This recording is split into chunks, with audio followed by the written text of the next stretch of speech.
this particular episode, we have Steffina Lincy, Vice President, Reliance Industries. Very well-known HP study that showed that men put up their hands for a position even when they feel like they're 60% ready or they feel like they meet 60% of the criteria.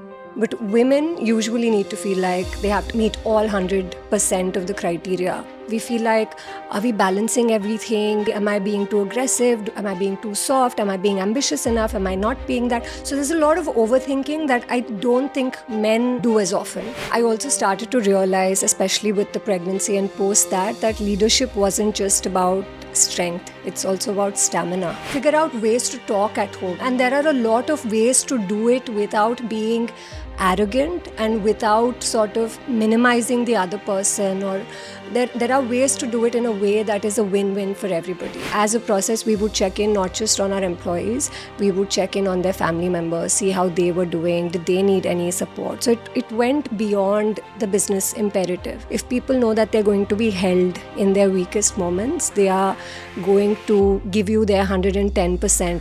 Emotional safety is an environment that doesn't make people lazy, it makes people brave. If you want to be a good manager, if you want to be sort of a DEI champion in a sense, you don't have to be some gender studies expert or know a lot of research or statistics.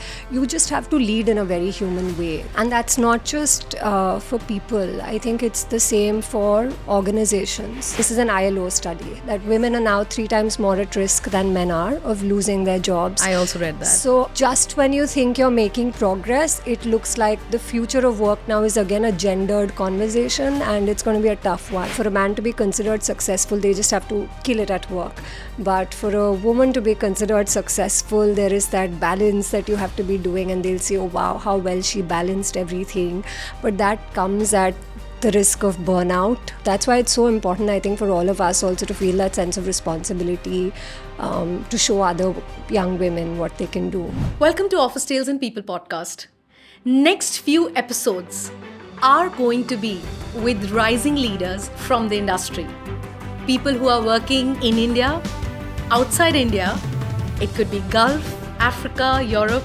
But you will hear from people who have multiple region experience, multiple industry experience, and experiencing how companies grow with multiple challenges. I hope the upcoming series is something that you all enjoy and learn from. And do not miss even a single leader's show, because it's not just Office Tales and People, but it's the stories that are unheard of.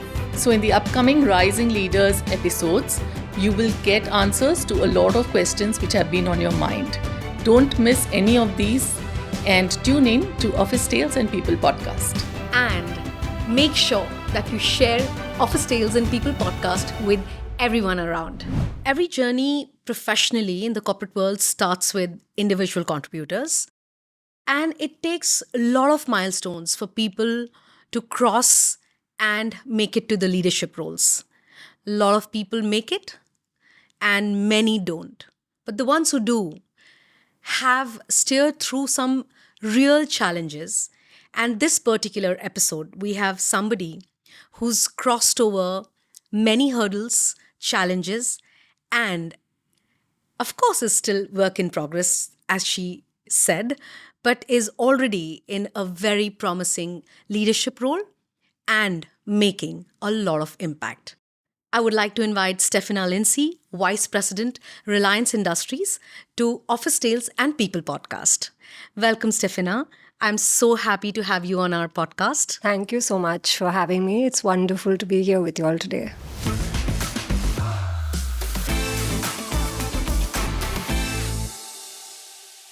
Welcome, Steffina, to OTP. We're very excited to have you with us today. Thank you so much, Priyanka. So are you ready for our first one? I hope so, yeah. Okay, so, my first question to you is about, we all know that as women leaders, many a times we take a very long time to put up our hands and ask for a leadership role.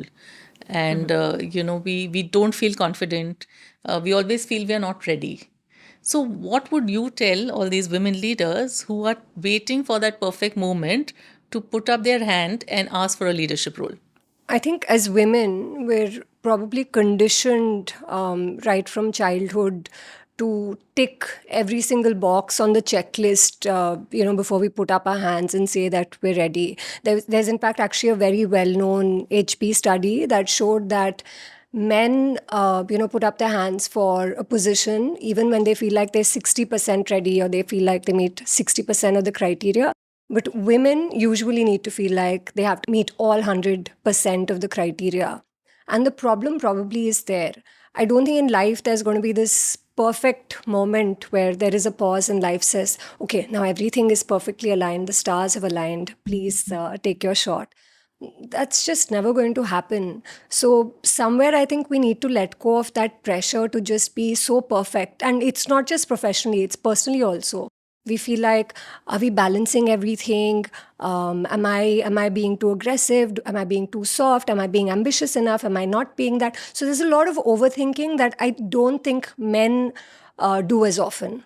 So somewhere we need to, I think, overcome that conditioning and just, put our hands up even when we're not 100% ready. So I think mostly what I feel is, a lot of self-talk works Yeah. because you need to tell your mind that I'm ready and just put your hands up. Otherwise, it's not going to happen. Absolutely. I mean, I have a follow-up question on that, that when you were doing this, that you were telling yourself that I need to take up this role, were you self-doubting? And if you were, how did you overcome that? Yeah, so for me, the role that I'm in currently, which I got into, and we were talking about individual contributor. So I hadn't had any prior people management experience before that role. And soon after I got into the role, I became pregnant. So suddenly it felt like the stakes had doubled overnight. And what it really took for me, I feel like, was a mindset shift. Stop looking at this as a personal strain and look at it as a challenge and something that's going to help you grow. A huge part of it was also the ecosystem. Nobody made it sound like some big dramatic shift that was happening in my life, either the role or the pregnancy, in a sense. So they were normalizing it. They said, yeah, of course, you can do it. And that really helped. The fact that everybody else was treating it like, these were very normal shifts that needed to happen. And that belief that everybody else shows you, your family, your peers, your bosses, and it rubs off on you also. So one for me, I think, was that personal mindset shift. And like you had mentioned, a lot of that self-talking. And the other is the ecosystem around you also, in a sense, normalizing some of these things. Otherwise, if there's a lot of fuss associated with all of these things also, you're then starting to wonder. There's a lot of self-doubt. So possibly that, I think, worked for me. But one or two tips if you were to give in how to deal with a situation like that. So while you had the support system, ultimately you had to do the work when you were at office and you had to look after the kid when you were home. I mean, at least do the most of the heavy lifting. Any tips around how do you balance all of that?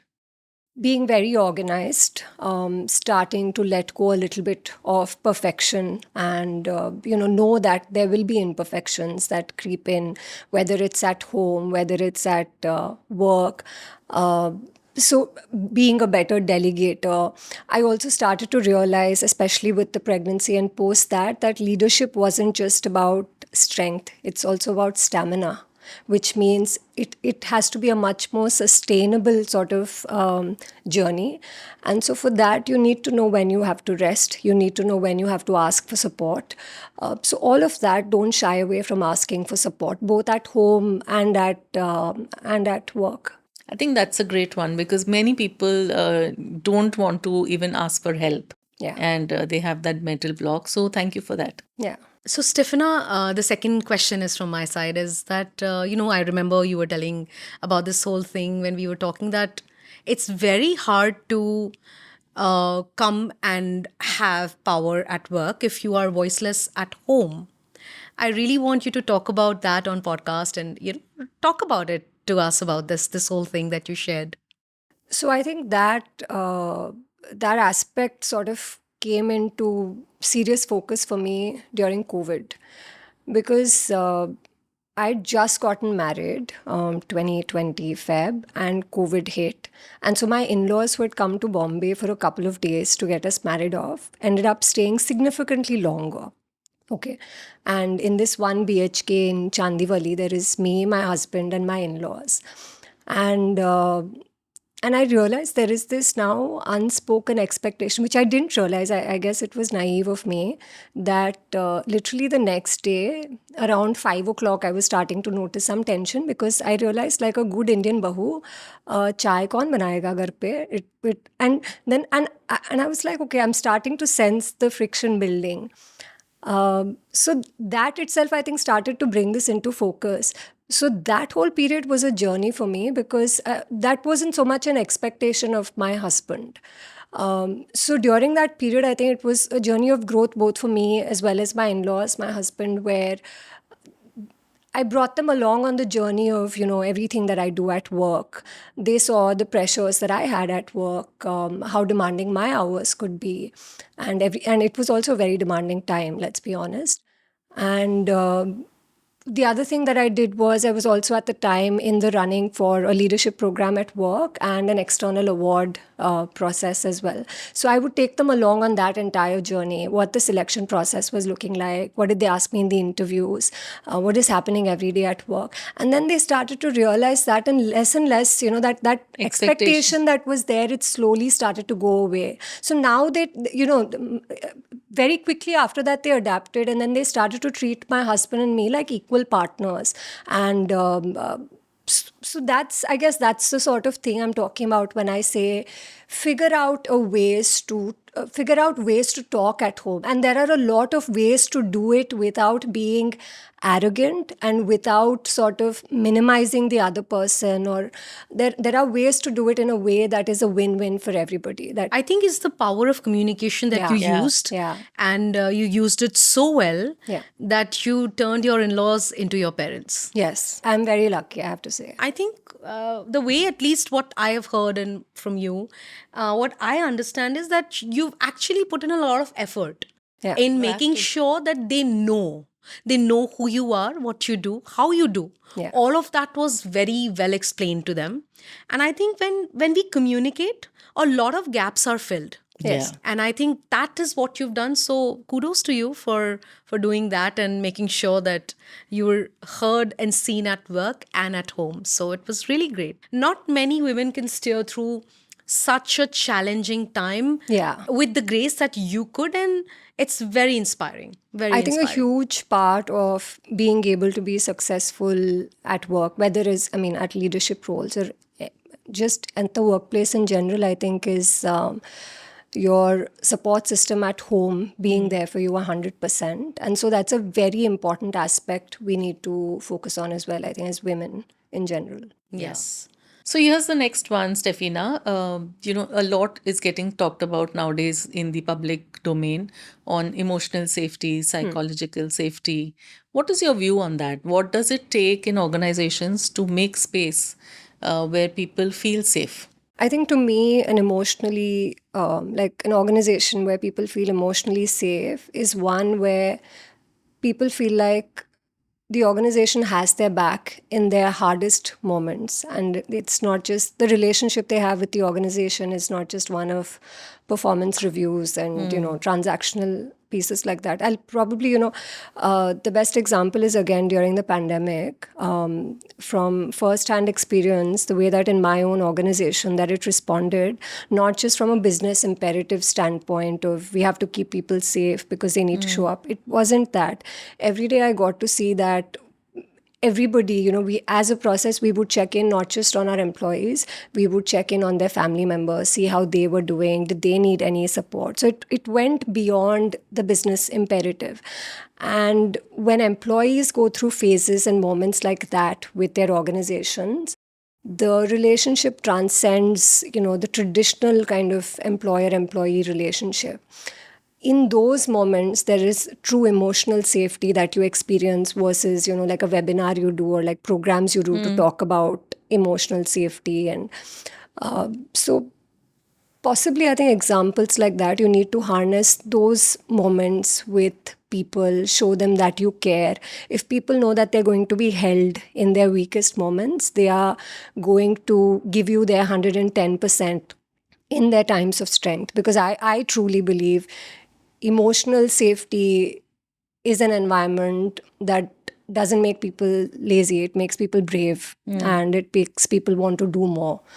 So yeah. So, Steffina, you also said this one thing. I remember that your bosses and your peers have really supported you. I want to really know what exactly can you share that they did, which stood out, and if we can inspire some of our audiences who are bosses, and they can also do some of those things and make sure that their teammates are, getting the paths and the headway in their careers. Actually, it's never usually something grand. I keep talking about it.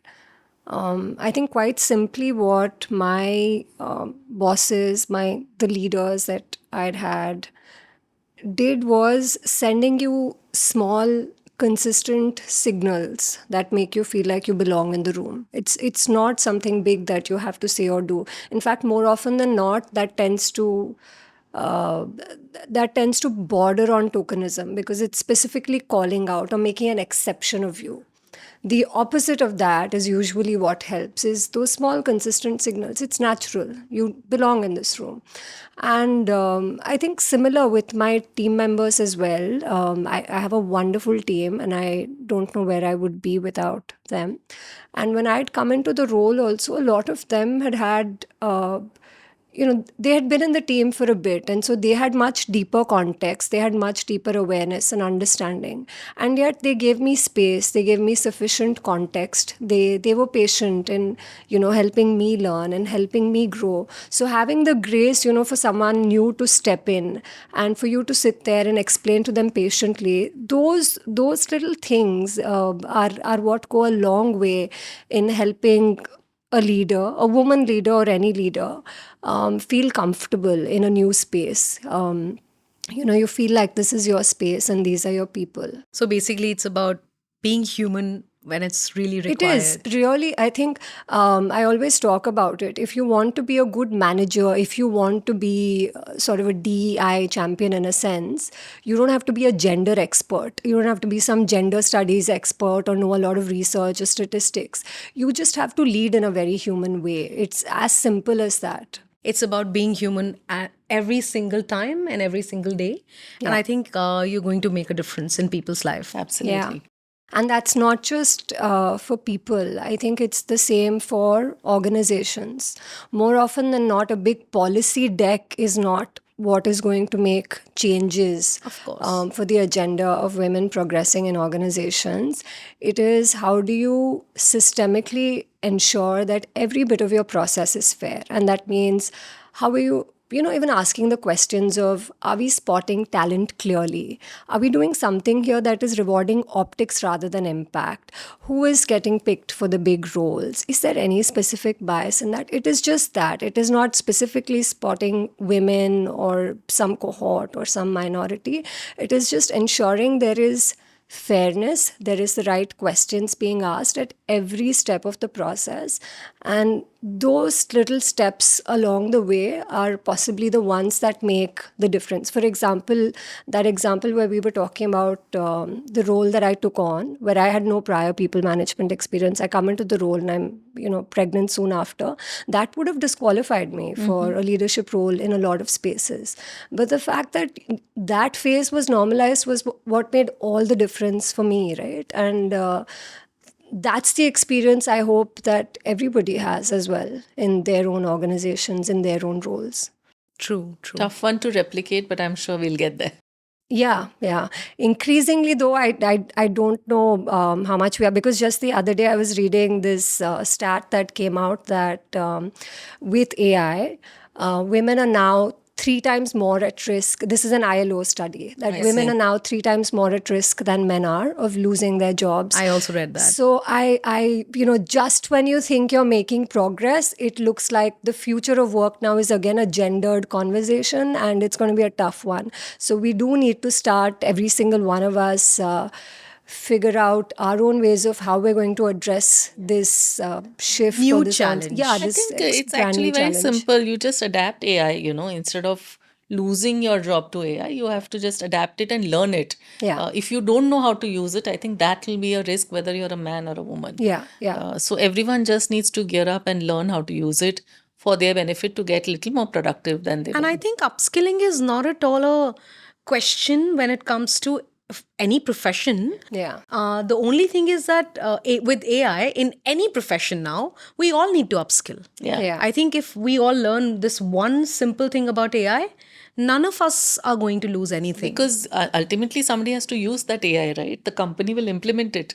Yeah. But who will use it? Yeah, absolutely. So you need to learn that. It's going to be a challenge, and I think we're all going to evolve, learn, grow through it. But Yeah. I agree. So the next one, Steffina, what I want to ask you is, what is that one advice you would give women who are the first in their family, just like you were? I'll just say you're allowed to take your time. Don't rush. So whether you're the first to study something, the first to earn a certain amount of money, the first to do a job that no one else in your family has done, you're allowed to take your time, because you're trying to figure a lot of things out alone, because there hasn't been a precedent, there hasn't been a blueprint for you in your immediate circles. So take your time with it. It's okay. So for me personally, for example, I wanted to do an MBA, but I wanted to wait a few years after my bachelor's, because we grew up with very little money. So I wanted to build a financial cushion before I do an MBA. And I did that. And after that also, there was a lot of talk, like even when I went into ISB to do my MBA, a lot of the placement committee would keep asking me, are you planning to do something outside of HR? HR jobs post ISB hard to come by. But I stayed on, not because HR sounds impressive or I wanted to do whatever the most interest, because it's what I enjoyed, it's what mattered to me, it's the field I wanted to get into. So build your moves with intention, craft your moves deliberately. Take calculated risks, but also don't completely keep waiting, like I said, for all of the stars to align and forever keep waiting. Work towards it slowly. Work towards it slowly, At your own pace, and I guess. it'll fall into Yeah. place. Even, for example, even when I had my baby, in my circle of friends, I was the first to become a mum. So that also, I mean, there is no blueprint. I didn't know everything. I had to Google or research or like talk to different people. But these are all brand new journeys, but you adapt into it. Steffina, this is my favorite topic for women is financial independence comes with financial literacy. Yeah. And it's not very common among women. What you have to say to women who are now truly trying to move up their ladders in the corporate space? Why is it important for them to be financially literate? And what could be the simple steps for them that you have taken for yourself? Whether you're making a lot of money or whether you're making, less than what you're hoping to be making, I think it's important to organize your budget. Okay. So even when I was making 1 lakh a year at some point, which I was, or what I make now, I saved then and I save now. So I'm very organized about, how much I'm spending in the month. And I make sure that there is a certain amount I'm saving no matter what. I've done that from day one. From time to time, I think I wouldn't say I'm necessarily very savvy when it comes to the way I'm saving or, the different instruments, but the important thing is just to have one lens, one eye on that, and make sure there is some money going there. Have the conversations with your partner. That's one very important thing I feel like women don't do. Me and my husband, thankfully, we have an equation or a relationship where we're very comfortable talking to each other about money, and we've done that even before we got married, because I think it's very important to be clear on how you're going to manage that aspect post marriage.